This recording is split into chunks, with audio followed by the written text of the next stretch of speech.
The Wonderful Wizard of Oz. Chapter 11. The Emerald City of Oz. Part 2. The next morning the soldier with the green whiskers came to the Scarecrow and said, "Come with me, for Oz has sent for you." The Scarecrow followed the soldier and went into the great throne room, where he saw a very lovely lady sitting on the emerald throne. The Scarecrow bowed as nicely as his straw would let him. She looked at him kindly and said, "I am Oz, the Great and Terrible. Who are you and why do you seek me?" Who are you?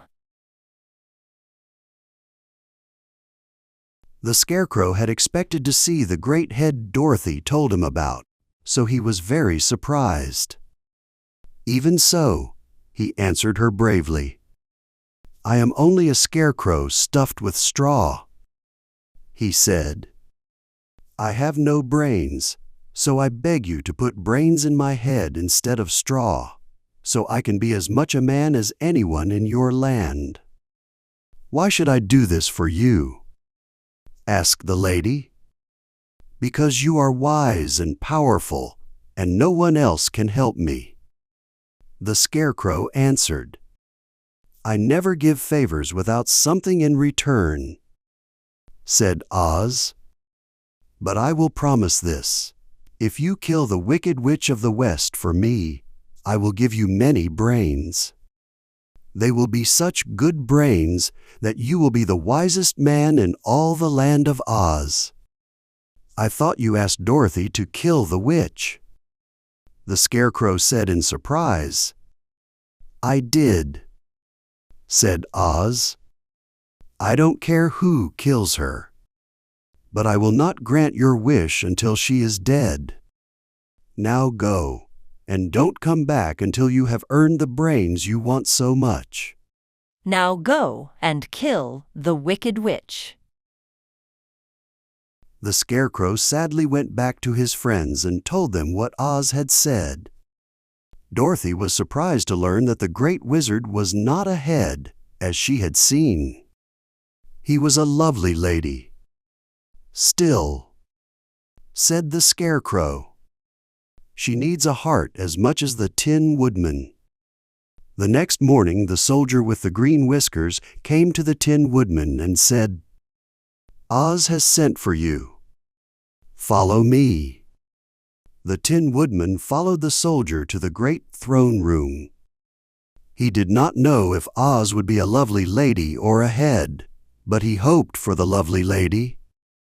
"If it is the head," he thought, "I will not get a heart, because a head has no heart and cannot feel for me. But if it is the lovely lady, I will beg hard for a heart, for people say ladies are kind." But when the Tin Woodman entered the great throne room, he saw neither the head nor the lady, because Oz had become a very terrible beast. It was almost as big as an elephant, and the green throne looked hardly strong enough to hold it. The beast's head looked like a rhinoceros's, except its face had 5 eyes. Thick, woolly hair covered it all over, and no monster could look more dreadful. Luckily, the Tin Woodman had no heart then, or it would have beaten loud and fast with fear. "I am Oz, the Great and Terrible." The beast roared, "Who are you, and why do you seek me?" "I am a woodman made of tin," he said. "I have no heart and cannot love. Please give me a heart so I can be like other men." "Why should I do this?"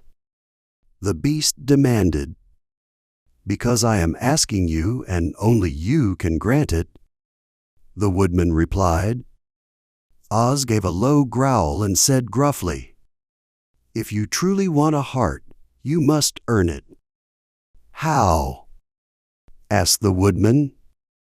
"Help Dorothy kill the Wicked Witch of the West," the beast replied. "When the witch is dead, come back to me. I will give you the biggest, kindest, most loving heart in all the land of Oz."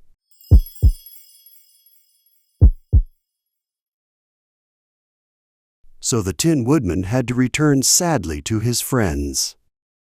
He told them about the terrible beast he had seen. They were amazed at how many shapes the great wizard could take, and the lion said, "If he is a beast when I see him, I will roar as loudly as I can and frighten him into granting all my requests. If he is the lovely lady, I will pretend to leap at her and make her obey me. If he is the great head, I will roll it around the room until he promises to give us what we want. So cheer up, my friends, everything will be all right." Cheer up, my friends. The next morning, the soldier with the green whiskers led the lion to the great throne room. He told him to go in to see Oz. The lion went through the door at once and looked around. To his surprise, he saw a ball of fire in front of the throne, so fierce and bright that he could hardly bear to look at it. His first thought was that Oz had accidentally caught fire and was burning up. But when he tried to go closer, the heat was so strong it singed his whiskers. He crept back toward the door, shaking. Then a low, quiet voice came from the ball of fire, saying these words, "I am Oz, the great and terrible. Who are you, and why do you seek me?" The lion said, "I am a cowardly lion, afraid of everything. I came to beg you to give me courage, so I can really become the king of beasts, as people call me." "Why should I give you courage?" Oz asked. "Because you are the greatest of all wizards, and only you have the power to grant my request." The lion answered.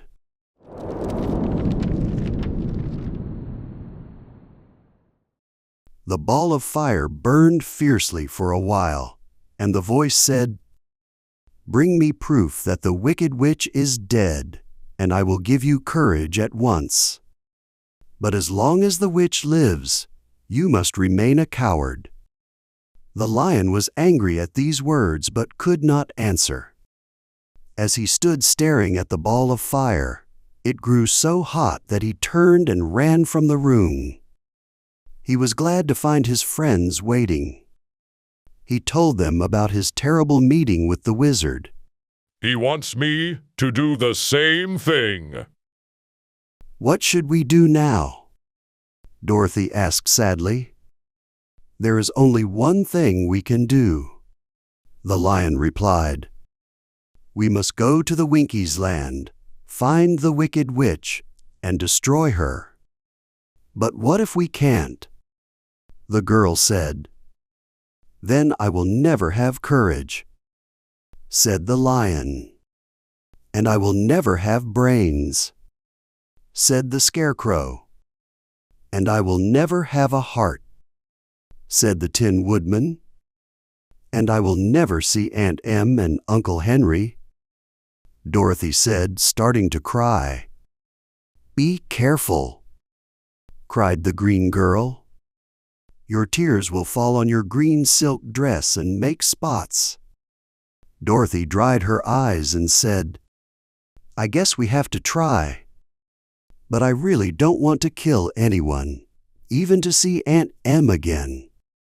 I will go with you, but I'm too much of a coward to kill the witch," said the lion. "I will go too," said the scarecrow. "But I won't be much help because I am such a fool. I don't have the heart to hurt even a witch," said the Tin Woodman. "But if you go, I will certainly go with you." "I guess we have to try." So they decided to start their trip the next morning. The Tin Woodman sharpened his axe on a green grindstone and had all his joints oiled. The Scarecrow stuffed himself with fresh straw, and Dorothy painted his eyes again so he could see better. The kind green girl filled Dorothy's basket with good food and tied a small bell on Toto's neck with a green ribbon. They went to bed early and slept well until morning. At daylight, a green rooster in the palace yard crowed and woke them. A hen was also cackling because she had laid a green egg.